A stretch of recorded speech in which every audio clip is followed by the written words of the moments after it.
Thank you. What an honor. First of all, to the entire Sauk Center community, sports boosters, Sauk Center schools, and the athletic department. I say thank you. If it wasn't for all of your support over the years, none of this would be possible tonight.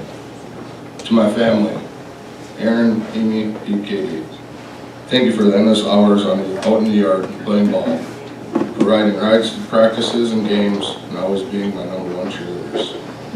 Mike Bick, thank you for being my big brother that was always game to go play a little catch. I'm pretty sure there's not many cousins out there that have thrown the ball back and forth as many times as you do. Thank you. Mom, thank you for packing 13 kids in your wagon, driving us to summer rec all those years, for always making sure my lucky socks and underwear were clean, for being the best cheerleader a son could ever ask for, even though you spent most of your time hiding behind the dugout because you were so nervous to watch. Dad, thank you for always putting the hammer down and coming to support me during our games, and for being crazy enough to build a ball field next to our house. The Green Acre probably saved countless hours of running for Mom, but I believe the real reason is because you were sick of fixing broken windows. Genius idea, if you ask me.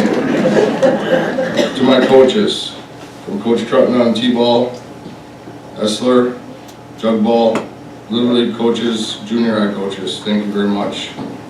Thank you, Coach Olson. Taught me early on that if you want something, you must work hard at it to achieve it.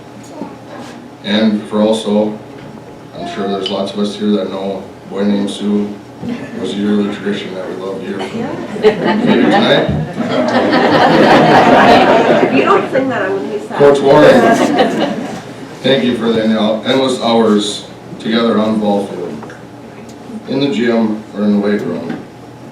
Whether it was in the gym at 6 a.m. hitting in the cage, Bart's Bakery rolls and a Diet Coke, hitting me ground balls, or putting on the catcher's gear after most of the guys had gone home for the night. You never said no.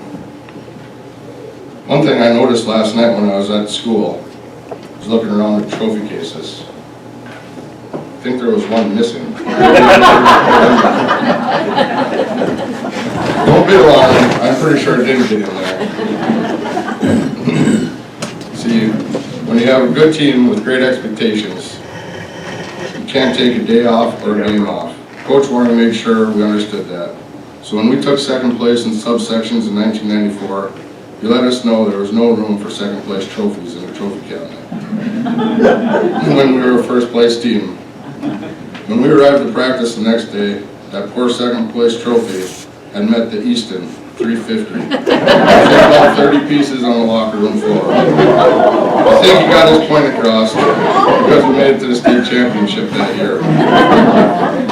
Coach, I can't thank you enough for the time and effort you put into giving me the opportunity to be a better ball player, better yet, a better human being. Thank you. Thank you to all the athletes who came before me. At least I had someone to look up to full long. Finally, to my teammates, I'm so thankful for all the memories that we were able to create over the years. Looking back, there are a few events that I remember best. Being in the locker room, plugging all the drains in the shower, making a giant slip and slide out of the shower, waiting for the back door of the locker room to open, hearing that squeak and knowing that we better get our act together before Coach sees us, or tomorrow will be hell. Second memory is with my team. I'll never forget is the fire truck rides after our section championships in both 1993 and 1994. It was a very important moment for me because all the horns and the surrounding people all cheering and welcoming us back to town. Finally, I can call a game that we played in a snowstorm, Bemidji, Burr. For me, I would say that is a highlight of my high school career, not only getting to play with my teammates in a snowstorm, but also because I was able to manage to pitch my first no-hitter. It was through these memories that we were able to come together as a team, not just on the field, but every day in life as well. Without each of you, it wouldn't be possible. Thank you very much. Anyway, with us now, Ben Dirkes. How are you? Doing good, Mark. Yeah, Doing you real know, good. I just asked the other athletes. So Coach Bergman gives you a call and says, "Hey, Ben, I got some news for you." What went through your head immediately? Oh, it was still kind of shocking. Making it real more tonight, I was almost speechless when he called me. I should have probably asked more questions as far as what was going on, but at the time, I was caught up in the moment, and it was an emotional moment for me to be able to be honored in such a way from Sauk Center area. I want to go immediately to your mom and dad because I've known them forever too, and just the influence that they had on you. And maybe now as you're older and you look back on that, do you look at it any different way than back when you were a kid? Oh, definitely. The things that they taught me and always being there for me, being the positive role models, raising me to be a hard worker and never give up. Now, raising my own kids, you look at that, and I see myself doing the same things quite a bit as they did for me. You know, I know your dad, Ken, was talking with Brian Olson earlier. Oldie says, "Yeah, how's it going?" And he says he had a tear in his eye thinking about this. But that's the way he is, right? Definitely, yeah. Emotional. He doesn't come across in appearance as that, but he's a big teddy bear down under, that's for sure. Yeah.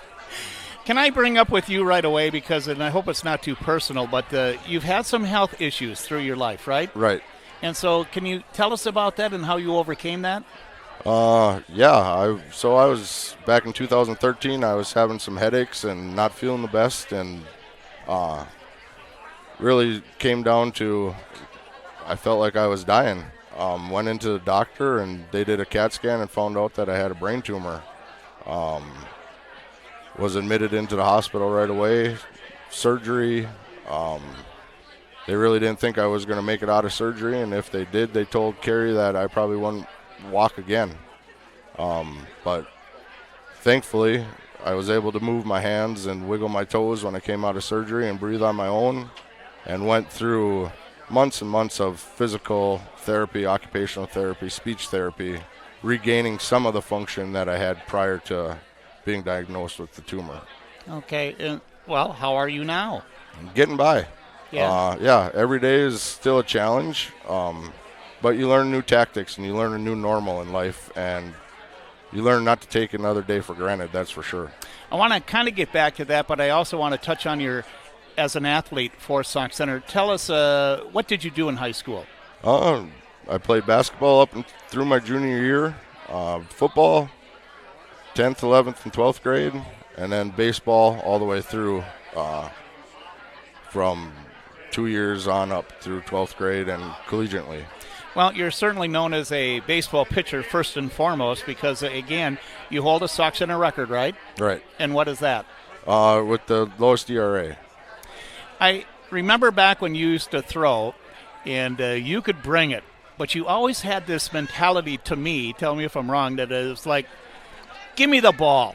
Right, definitely, yeah. I wanted the ball any chance I could get, and I'm sure I drove Coach Waring crazy because I was always asking for it. You know, he had to slow me down a little bit, but, yeah, it was going to be one of those things that you weren't going to beat me, and I wasn't going to let you beat me, so give me the ball so I can take care of business. So getting back to what I was saying, then you have that mentality on the mound. Did that help you carry through your health issues? Oh, definitely. Is that don't quit. And just knowing that you have to just keep going, you know, fight, just like we did when we were going through high school sports. And, you know, the second chances aren't always there. I was given a second chance, and with that, I wasn't going to take anything for granted with that. And what I learned from my coaches in high school, to keep fighting. If you want something, you got to work hard to get it, and that's exactly what I did to get my health back to where it is now. Excellent. Yes. Well, congratulations on your inductee here for the Sauk Center Hall of Fame. It's also been well-deserved. It's great to see you, and I'm glad that you're doing okay. Yes, thank you, Mark. Appreciate it. Okay, all right. real good. Yes. Thank you. Thank you.